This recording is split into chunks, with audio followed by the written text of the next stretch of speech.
Hello, this is one of the big new 2021 LEGO Ninjago sets. It's the Hydro Bounty. This is a pretty proper playset as you get not only the big sub, but also a couple of smaller subs, an underwater vehicle for the bad guys, a bunch of figures, and some accessories. I've said this a bunch of times before, and I'll say it again. This whole sub reminds me of something straight out of League of Extraordinary Gentlemen, has a lot of that Jules Verne sort of inspiration, and I don't mind it one bit. The main cargo section of this that takes up most of the length is mostly empty right now, but I will put some stuff in there to show you how that can be used. There's a main cargo bay door here that opens up, and it uses the same pieces that were used for the cargo bay door of the Space Shuttle Discovery that LEGO just introduced this year. They've just been recolored into a trans light blue. This is a printed piece here. There's a corresponding one on the other side. Most of the decorations on this, as usual, are done with stickers, but it did not feel like there were too many stickers, in my personal opinion. There is usable space. There's quite a bit of usable space, actually, in the main crew compartment back here. I was very happy to see that, and we'll take a look inside of there. It's got an openable top as well to get you some access, but there's more that you can do to get access. Got a little periscope set up over here. And these are like engine bits related to propulsion and control of the thing. I'll show you an action feature that works there as well. And then finally here at the very back, this is a vinyl piece, which of course looks better on the other side, but I don't want to always just show you the most camera friendly angles of things, but it represents a sail, which is a little awkward to have a sail on a submarine, but it is what it is. And then finally on the back, there's another just small little window that can be opened up.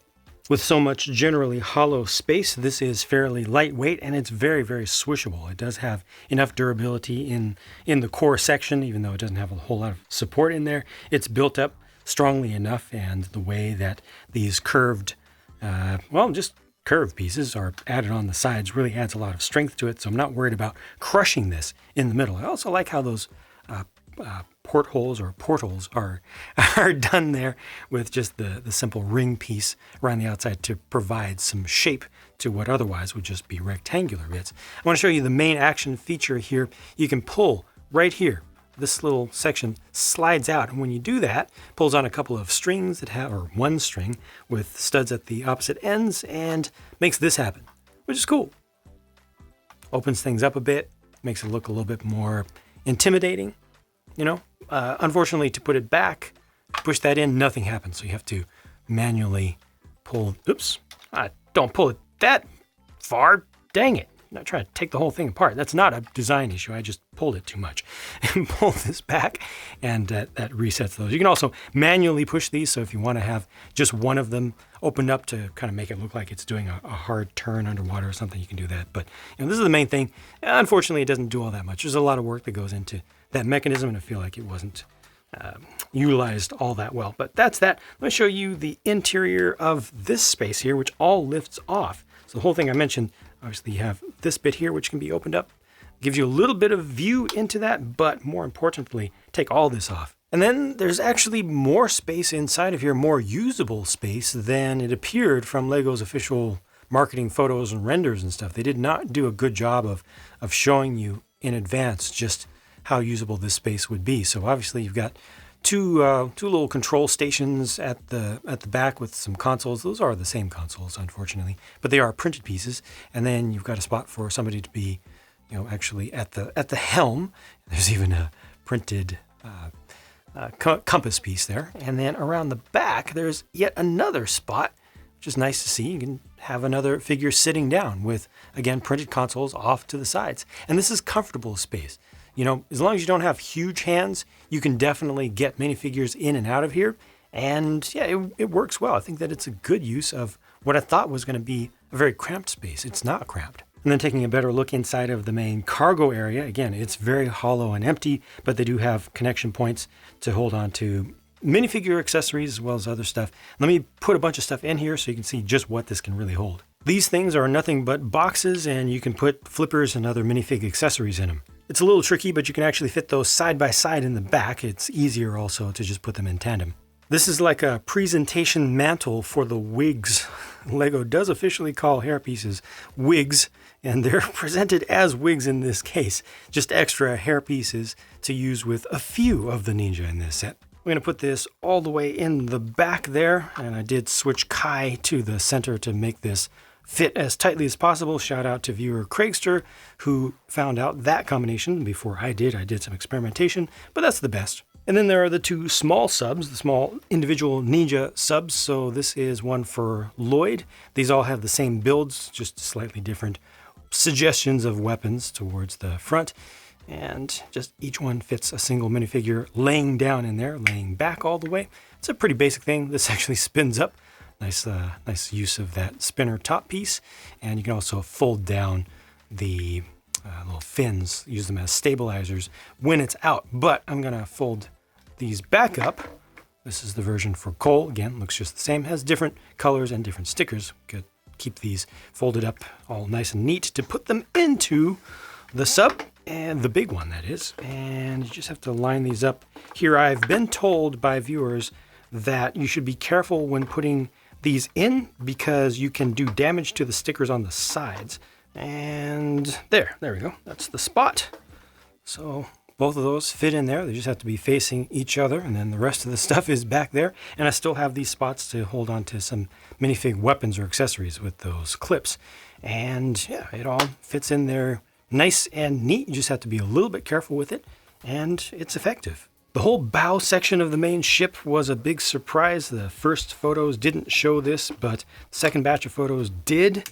All this comes off and shows you some interesting thing in there. I don't know what exactly that's supposed to represent, but it sure looks cool. However, all of this is a thing also. These come down, these fold out like so, and then these fold out. Whoa, there we go, like so, and it's a mech bonus, just pure plain bonus.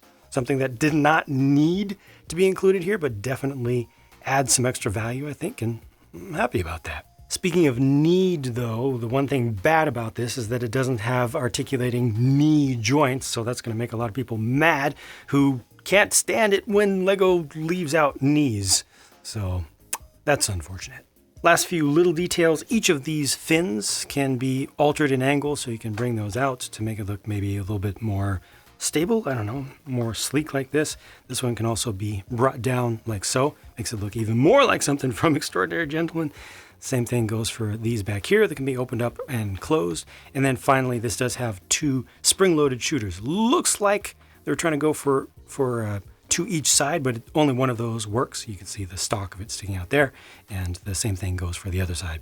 Let's go through the minifigs. I got Nia, Zane, and Cole here. These are all set up to basically be built the same way. They just change out one single piece per weapon, as you can see there, and those are also matched up with the little add-on pieces on their miniature subs.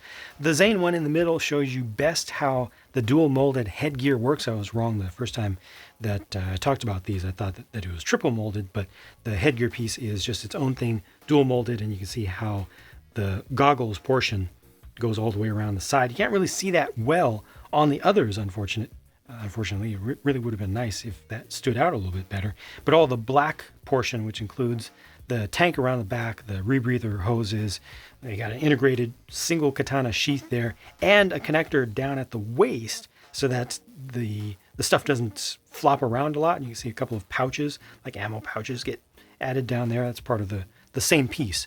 So it's two parts that work together. And none of these have any alternate hair pieces to go with them. It's the other three ninja, as you saw, that get those. It's nice to see that Nia gets the full dark azure color. They finally leaned all the way into that just in time. No spoilers. And here they are with everything removed, so you can see the rest of the parts of the prints, front and back. A lot of people have been really, really upset about the fact that Zane, a robot, has scuba gear for breathing and shouldn't need that, but it's just so that they all look the same, so they all look like they're part of the same team. It's what they always do. They even make fun of that in particular in universe canonically. And then here are the other three, Jay, Kai, and Lloyd.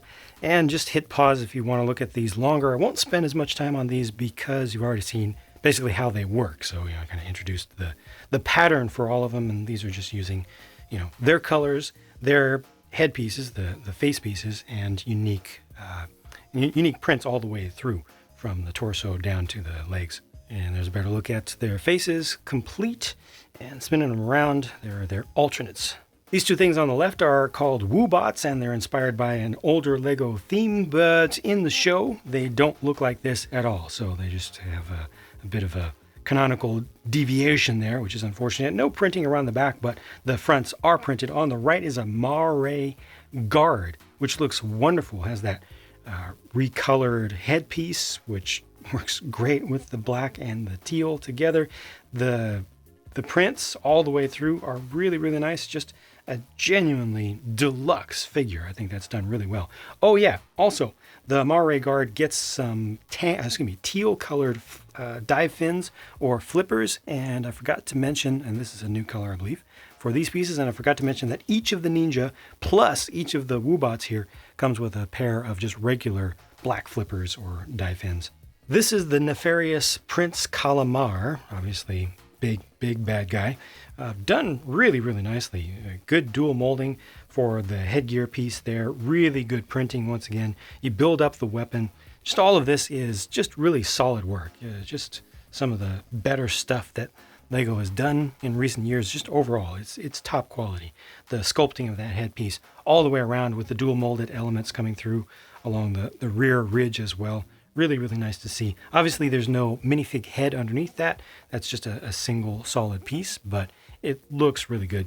And then Prince Calamar gets this sort of underwater chariot, which is nicely done. Good concept and pretty good execution, if you ask me. Uses some stickers on the side there. And this is a brand new color and print for the Stingray that was introduced for Lego City. Was that last year or the year before? I don't know. Time is moving in weird ways these days, but it looks really good, and I look forward to using one of these in my zoo, in my aquarium. It's just attached on the base, so you can remove that if you want. And there's plenty of space to get this single figure in and out. Also, it's nice to get another one of these pieces in a useful and as yet uncommon color.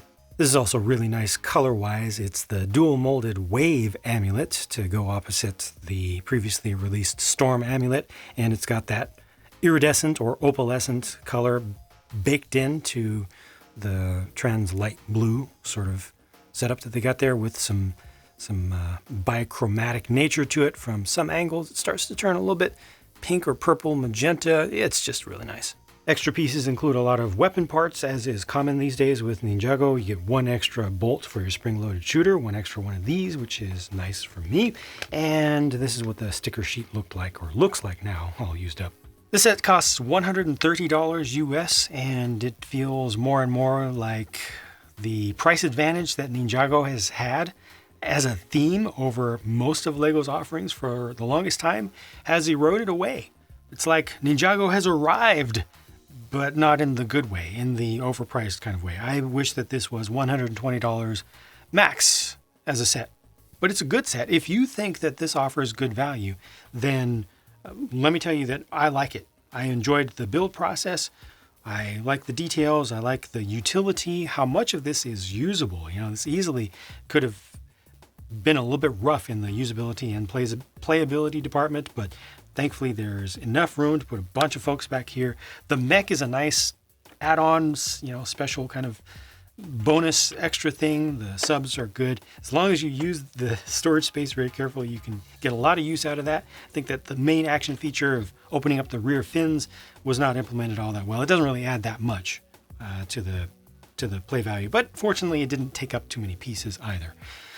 Minifig selection is really nice. I like how they've done the figures here. I do wish that they had more hair pieces, but hey, 3 alternate hair pieces is a lot, given that it was just a couple years ago we didn't get any whatsoever. So we started getting 1 per set on occasion. Now to get 3, it's a big move forward. But for things like this, I would definitely like to see all of the main characters having those alternate pieces as well. They don't cost that much to produce. I'm talking a fraction of a penny, a fraction of a cent. It's not that big of a deal.